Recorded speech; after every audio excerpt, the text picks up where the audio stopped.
Hi guys, welcome back. I'm Dorita van Lochenberg. Welcome to Logged In with Teacher Dorita. I'm going to show you in this video how to do the debtors journal. The debtors journal also has quite a few calculations similar to the cash receipt journal. So I'm going to show you how to do that. We can jump right in. So your instruction or the question will usually read something like this. You are required to record the following transactions in the debtors journal of ABC Travel for March 2025. Okay. You are then going to name your debtors journal of ABC Travel for March 2025. Okay, what I've done is I've just typed the question or the transaction, which is basically the question, and I'm going to show you line by line how to insert it on your debtors journal. So those of you who watched the video on the CRJ and the CPJ, I also did those ones like this, just one line at a time. That's all we need to do. Guys, remember that for TOPN5, I always say to my students, you do one line at a time because that's all you have to do for that moment. Don't get overwhelmed by all the transactions. You just do the one thing that is in front of you. Then you're going to be all right.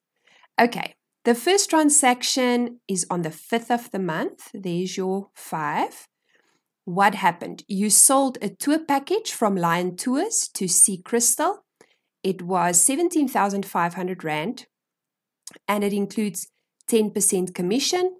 They are giving you the invoice or the document number, which is number 10. So you will notice that none of the other transactions is giving you the invoice number.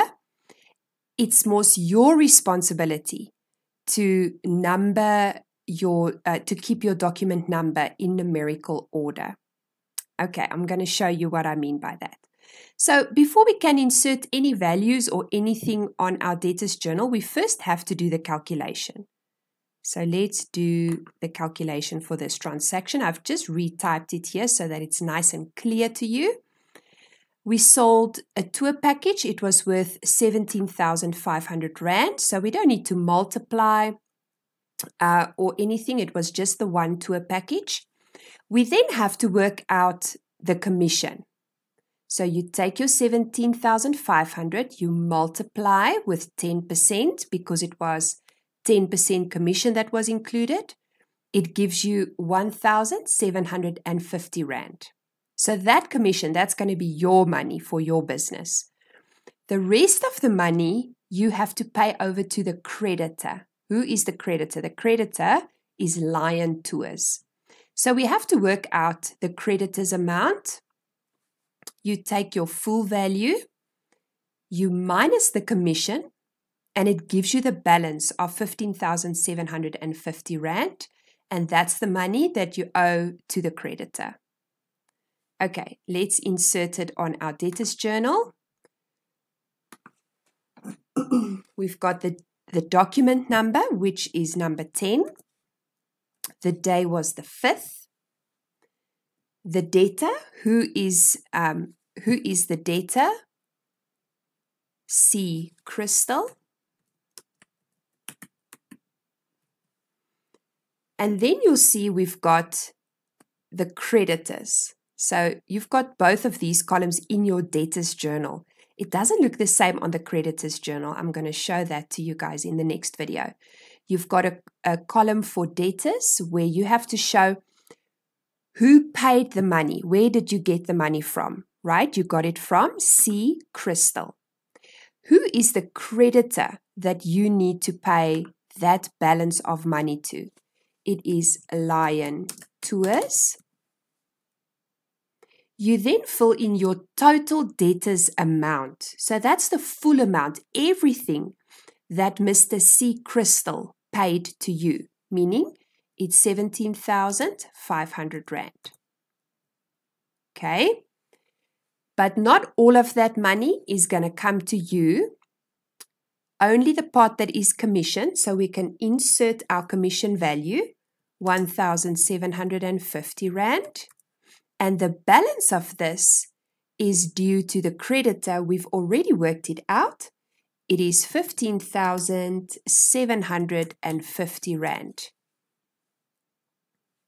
So this gives you a very clear breakdown of the full amount of money that you received from the debtor, C Crystal, the money that is yours, the commission of 1750, and the money owed to the creditor, which was Lion Tours, of 15,750 Rand.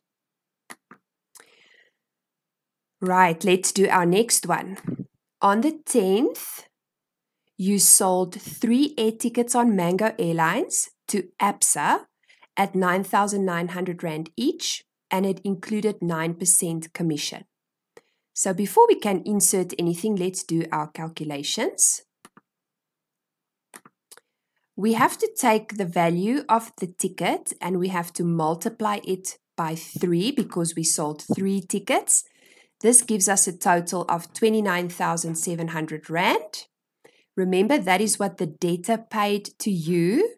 Not all of the money is yours. You work out the commission, which is your 29,700 multiply with 9%. It gives you a commission of 2,673 Rand. That money is going to be yours. We have to work out also the balance that we owe to the creditor. In order to do this, we take our full value minus the commission, gives us the balance due to the creditor, 27,027 Rand. Okay, let's insert it on our journal. So what you would have noticed is that with this transaction, they didn't give you a document or an invoice number. So it's just your responsibility to continue in numerical order. So the first document number was 10, meaning that this one will now be 11. There we go. The day of the transaction was the 10th. Who is the debtor? Who paid? Who gave me the money? It is Absa. Who is the creditor that I need to pay at a later time? It's Mango. Right? I fill in the total amount under total debtors. All the money that this debtor, that Absa paid to me, goes in the total debtors column. So 29,700. I indicate on my debtors journal which part of that was for commission. It was 2,673 Rand. And the balance of this is what I owe to my creditor, 27,027 Rand. There we go. Your first 2 transactions are done. Our third transaction happened on the 14th of the month. There's your date over there. You issued a credit invoice to C Crystal for accommodation at City Lodge. It's 1,500 Rand per night and he stayed for 5 nights. It also includes 10% commission. So before we can insert anything on our journal, we have to first do our calculations. You've got to take the cost of the accommodation and we have to multiply this by 5 because he stayed for 5 nights, right? So 1,500 Rand times 5 gives me a total debtors amount of 7,500. Not all of the money is yours. You're going to work out the commission of 10%, which is 750 Rand. That belongs to you. And the balance belongs to the creditor. To work out the creditor's amount, you take your full value minus the commission, gives you the balance of 6,750 Rand.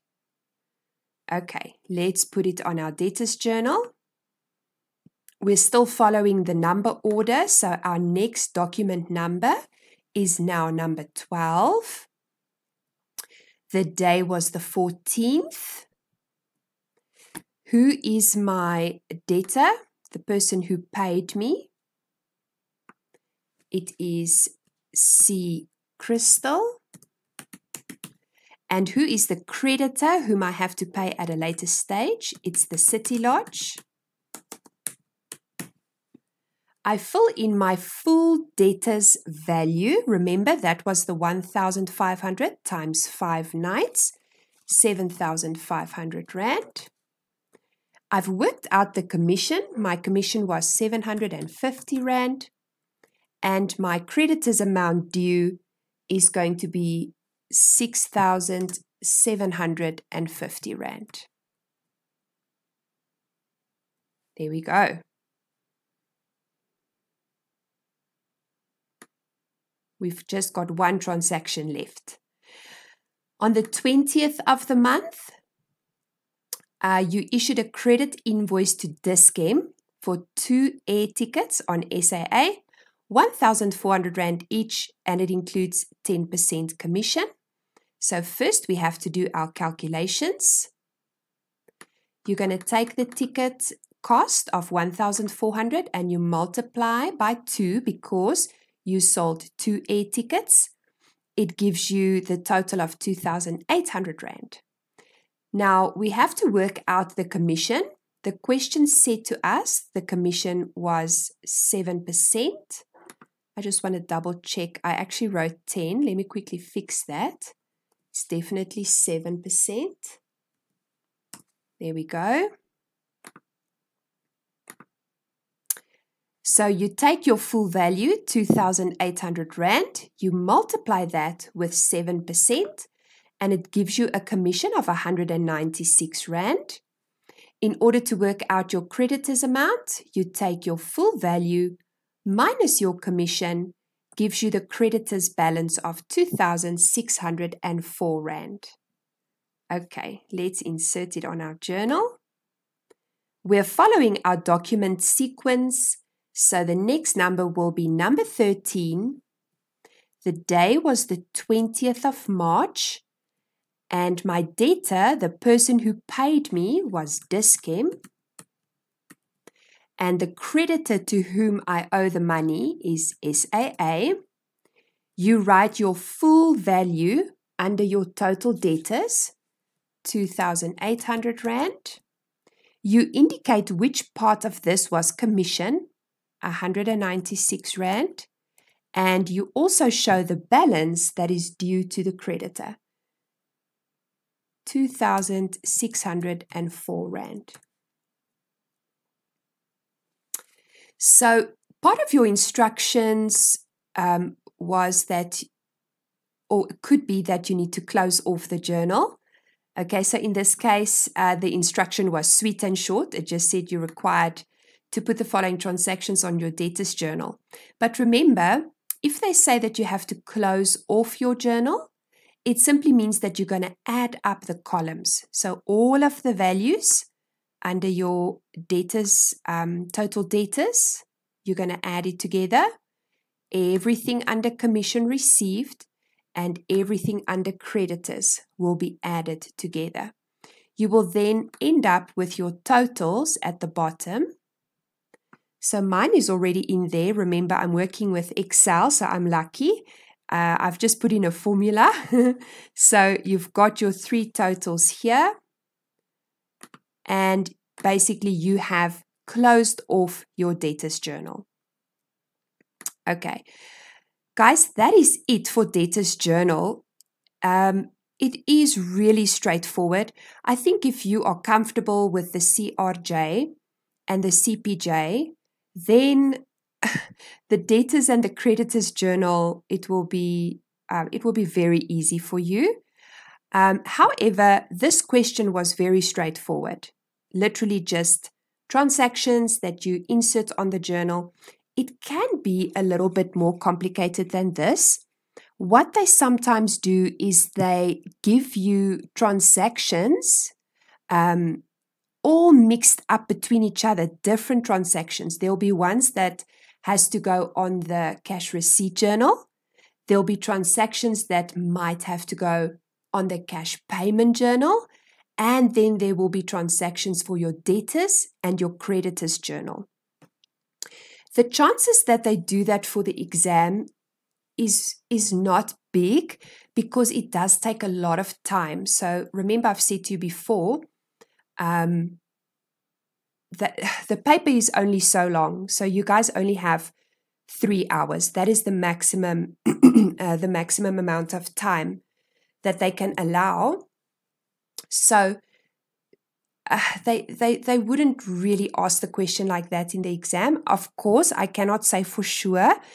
But after this video, my next one is going to be the creditor's journal. So keep an eye out for that. And then I first want to finish all of the work, the journals and the statements. And then I'll go into some more complicated questions where they've combined transactions for different journals. So we'll get to that. Okay, for now, make sure that you're okay with the journals that I've done. I've also done a video on the general ledger, so you're welcome to go and have a look at that. This is now debtors journal, and the next one I'll post will be on the creditors journal. Okay, you guys, thank you so much. Thank you for watching all the way to the end. I hope it was useful. Please go and click on that subscribe button. Please go and click on it. And you are welcome to like the video if it was useful to you and share it with your friends. Okay, guys, until next time, thank you so much. Bye.